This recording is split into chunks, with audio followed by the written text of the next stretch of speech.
One of my favorite trends in miniatures has been the addition of spell effects to models. Whether it's part of the miniature or the whole miniature on its own, it really brings the effect of magic to the tabletop, which before was purely in our imagination. But like all things miniature, there's always one big question. How do we paint that? Easily. It's Mage Month at One Page Rules. 5 mages with both male and female options, 1 for each element. Fire, water, earth, air, and void. Void is the one I'm going to be going with this time, as it has a pretty nice effect with the planets and stuff, which is totally my thing. And I guess there is other stuff too this month, like cannons, wagons, elite fighters, and a big boy griffin. And you know what they're all useful for? Targeting with spells.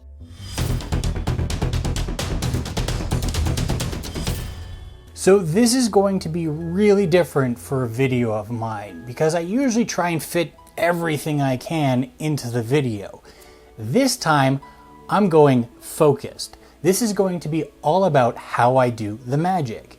So on that note, the miniature is pretty much already finished. The reason for that though is I think magic is best done at the end, and there's a very particular reason for that which I will get into.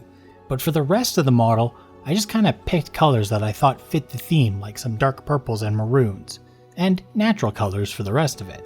The only thing I've left alone was the magic that stems from his hands and staff, as that's what we'll be focused on.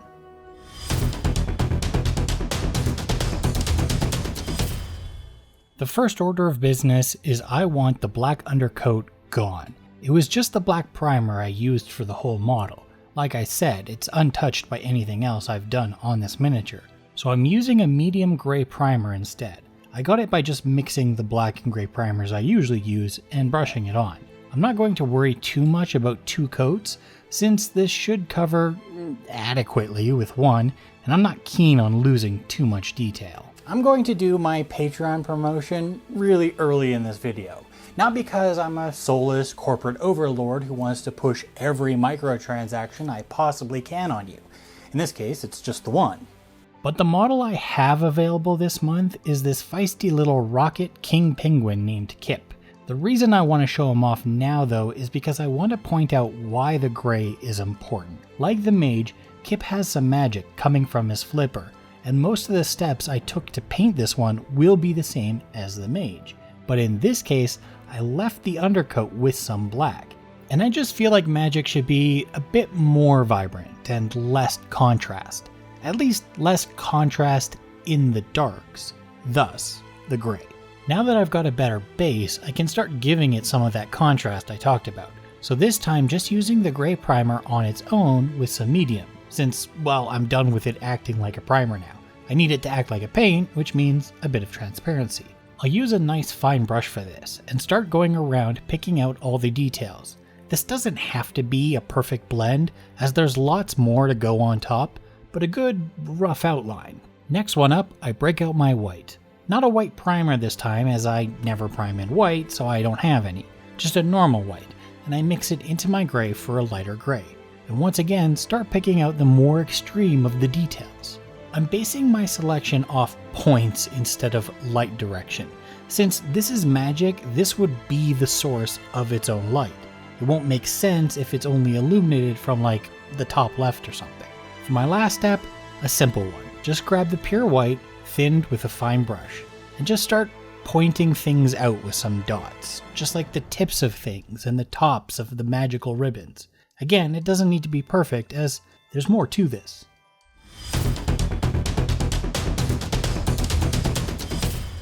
When it comes to which colors to make the magic out of, well, that's going to depend on the magic.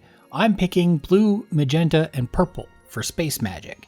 But I can suggest using the most pure colors you can, so single pigments or blends that aren't too light, thus mix with a bunch of white. Contrast paints would be really good for this too, as they're usually somewhat transparent and vibrant. Whatever is picked though, I'd treat it the same way. A bunch of medium and some of the color into the airbrush together. In this case, I'm starting with the purple. I'm going to spray this onto a section, slowly and carefully. I'm going slowly and carefully though, not because of why you might think. Overspray is going to be an issue, or in most cases it would have been. But in this case, not only do I not care about it, I want it. Overspray is going to help sell the effect, which is why I happily get it on anything surrounding the magic, so like the staff in the case of this purple, or his hat and robe in the case of the other two colors. By getting a very transparent coat of those colors on those other things, it'll colorize them, thus making it look like the glow from the magic is the thing that is actually colorizing them. So we get a pretty effective and easy way to do some object light source while painting the actual source. No, the reason I'm going slow is because I want these layers to remain transparent and blend with each other over the model.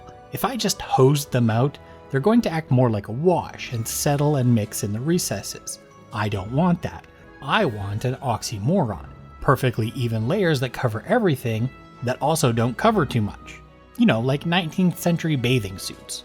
In the end, everything should be colorized, have a glow on nearby things, and blend between each of the colors so that it's all one really smooth gradient between them.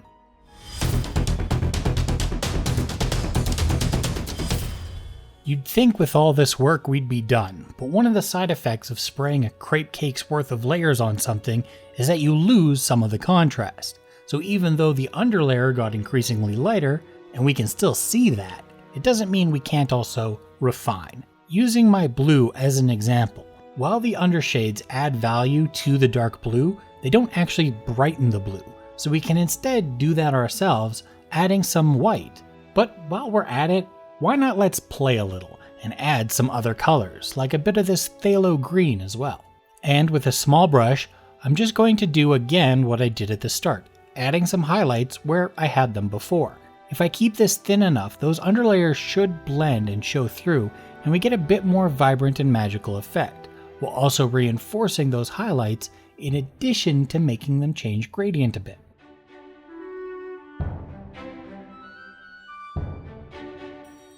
We can do a hue shift for every color too, so some red in the magenta.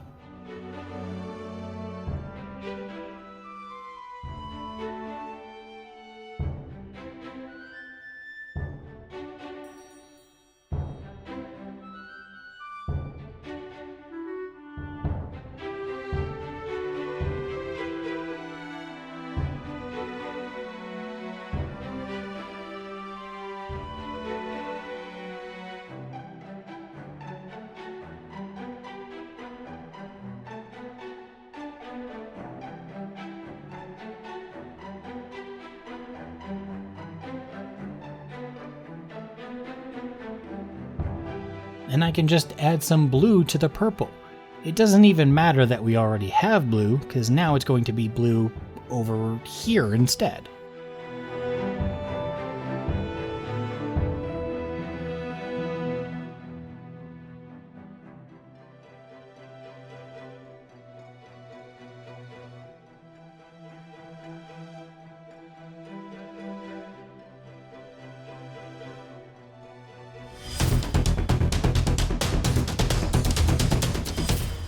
By adding that little bit of lightening and hue shift after the spray, to me it just keeps the flow of the magic, but also gives those points a nice effect as though they're the light source of all the overspray that we did. Kind of like a neon tube.